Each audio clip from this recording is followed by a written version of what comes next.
Hello வணக்கம். இப்போ நாம் பீட்ரூட் குருமா கிரேவி பண்ண போகிறோம். இன்க்ரீடியன்ட்ஸ் உங்களுக்கு கொடுத்துருக்கேன், இருந்தும் உங்களுக்கு நான் ஜூம் பண்ணி காட்டுறேன். இது தேங்காய் மசாலா, இது இஞ்சி பூண்டு பேஸ்ட்டு, சின்ன வெங்காயம் 100 நறுக்குனது, பீட்ரூட் பொடிசாக கட் பண்ணிக்கோங்க, தக்காளி 1. இன்னொரு இதில் பார்த்திங்கன்னா இதில் தக்காளி இருக்கும், பீட்ரூட் கட் பண்ணது இருக்கும், சேம் அதே தான். இதில் மிளகாத்தூள் மஞ்சத்தூளும் இருக்கும், 1 ஸ்பூன் மிளகாத்தூள். இஞ்சி பூண்டு பேஸ்ட்டு 1 ஸ்பூன் நீங்கள் எடுத்துக்கோங்க. எப்போதுமே நாம் பீட்ரூட்டை கூட்டு பண்ணுவோம் தேங்காய் துருவி போட்டு. இது எனக்கு ஒரு ஃப்ரெண்டு சொன்னாங்க இந்த மாதிரி பண்ணால் நல்லாயிருக்குன்ட்டுன்னு. Month of the end fridge காலி, ஒரே ஒரு பீட்ரூட் இருந்துச்சு, மற்ற எல்லா இன்க்ரீடியன்ஸும் இருந்ததுனால இப்போ இதை சமைக்கலாம். காலையில் எல்லோரும் ஸ்கூலுக்கு கட்டிட்டு போயிட்டாங்க. இது மதியம். வெங்காயம் கட் பண்ணியாச்சு, தக்காளி 1, ஒரே ஒரு பீட்ரூட்டு, இஞ்சி பூண்டு பேஸ்ட்டு. நீங்கள் எக்ஸ்ட்ரா இருந்தாலும் எக்ஸ்ட்ரா பீட்ரூட் போட்டு செஞ்சு சாப்பிடுங்க. பீட்ரூட் ரொம்ப ஹெல்த்தி. இப்போ நம்ம பீட்ரூட்டை ரொம்ப நாளாக நிறையா பேர் எடுத்துக்க மாட்டோம்னு நினைக்கிறேன். இப்போ நம்ம பேனை ஹீட் பண்ணிட்டு ஆயில் போடுறோம். ஆயில் போட்டுட்டு இந்த கடுகு உளுந்து காஞ்ச மிளகாய் போட்டு தாளிக்கிறோம். அடுத்து கருவேப்பிலை போடுவோம். அதனால் நீங்கள் பீட்ரூட் எடுத்துக்கோங்க. இப்போ பீட்ரூட்டை சந்தையில் விற்க ஆரம்பிச்சிட்டாங்க. Lip balm, beetroot lip balm, beetroot facial, beetroot peel off mask, இப்படியே வந்துகிட்டே இருக்குது. இதுவும் நம்மளுக்கு வருங்காலத்தில் கிடைக்குமா என்னான்னு தெரியல. நல்லா கிடைக்கிறப்போ நம்ம சாப்பிட்டுக்குவோம். வெங்காயத்தை போட்டு நல்லா 100 வெங்காயம் நறுக்குனதை போட்டு அப்படியே நம்ம வதக்கிட்டே இருக்கணும். வெங்காயம் போதும். அதில் இருக்கிற அந்த கலரே செம கலரு. அந்த கலரே மாறினா இன்னும் அழகாக இருக்கும். அதனால் எங்கள் பீட்ரூட் ஹெல்த்தியானது, எடுத்துக்கோங்க. நம்ம அதை எடுத்துக்காததுனால தான் இப்போ நிறையா அதை முகத்துக்கும் இதுக்கும் தக்காளி போடுறோம் பாருங்கள். ஒரே ஒரு தக்காளி தான். முகத்துக்காம் பீல் ஆஃப் மாஸ்காம் அப்படின்ட்டு யூஸ் பண்ண ஆரம்பிச்சிட்டாங்க. அடுத்து நம்ம கிடைக்காம போயிடும் போல் பீட்ரூட்டும். தக்காளியை நல்லா வதக்குறோமா? தக்காளியை நல்லா வதக்கணும். ஒரே ஒரு தக்காளி தான். அநேகமாக தொக்கு செஞ்சிடலாம். இந்த தேங்காயெலாம் மிக்ஸ் பண்ணலன்னா அப்படியே நல்லா சுருட்டி நல்லெண்ணெயில் செஞ்சு நல்லா சுருட்டினோம்னா செம்மையாக தொக்கு மாதிரி ஆயிரும். ஏன்னா இப்போ எனக்கு எக்ஸ்ட்ரா ஈவினிங் யாராவது சாப்பிட்டாங்கன்னா பத்தாதுன்ட்டுன்னு தேங்காய் அரைச்சேன்.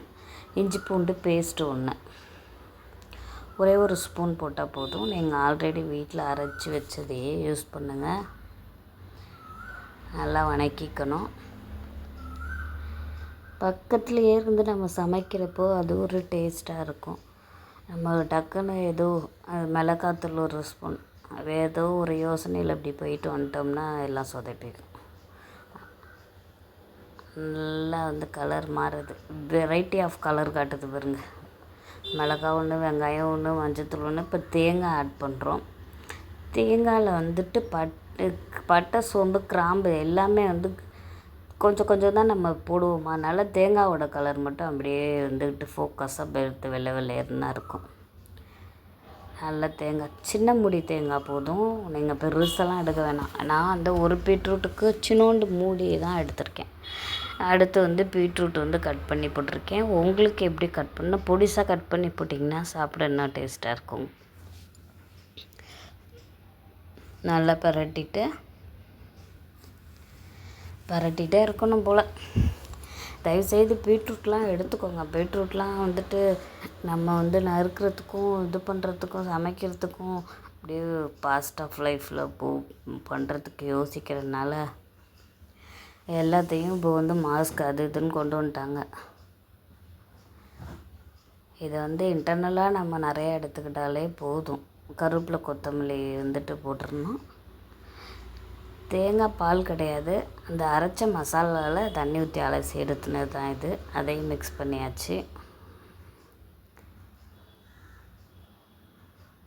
உப்பு போடுறோம். உப்பு எப்போதுமே நான் கம்மியாக போடுவேன். அதனால் நீங்கள் கொஞ்சம் உங்களுக்கு தேவையானதை போடுங்க. அதுக்கு தான் தேவைக்கேற்ற அளவு உப்புன்னு போடுறேன். ஏன் தேவைக்கு நான் எப்போதுமே உப்பு கம்மியாக தான் எடுத்துக்குவேன். தேவைப்படுறவங்க நாங்கள் போட்டுக்குவோம். தண்ணியை பத்தலைன்னா கொஞ்சம் ஆட் பண்ணிக்கலாம். அது பாருங்க, அப்படி கலரை பார்த்தீங்களா இல்லையா? கான்ட்ரவர்சியாக ஒரு கலர். கொத்தமல்லி தனியாக, கருவேப்பிலை தனியாக, மிளகாவை தாளித்தது அது ஒரு கலரில் இருக்குது. பீட்ரூட் ஒரு கலரு, நம்ம மசாலா அரைச்சி மிளகாத்தூள்லாம் போட்டதுனால அது ஒரு கலர். கடைசியாக வந்து நெய் வந்து என்னோட தான், என் ஃப்ரெண்டு சொல்லலை. நெய் எனக்கு ரொம்பவே பிடிக்கும். நெய் போட்டு சாப்பிட்டு பார்ப்போன்ட்டுன்னு செம்ம டேஸ்ட்டாக இருந்துச்சு. ஆனால் நீங்களும் செஞ்சு பாருங்கள். பிடிச்சிருந்தா லைக் பண்ணுங்கள், ஷேர் பண்ணுங்கள்.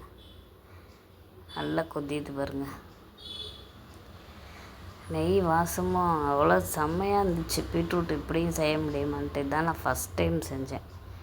அடுத்த தடவை கொஞ்சம் எக்ஸ்ட்ரா போட்டு செய்யணும். நீங்கள் சாப்பிட்டு பாருங்கள், செஞ்சு பாருங்கள், சாப்பிட்டு பாருங்கள். நல்லா இருந்தால் லைக் பண்ணுங்கள். பாய்.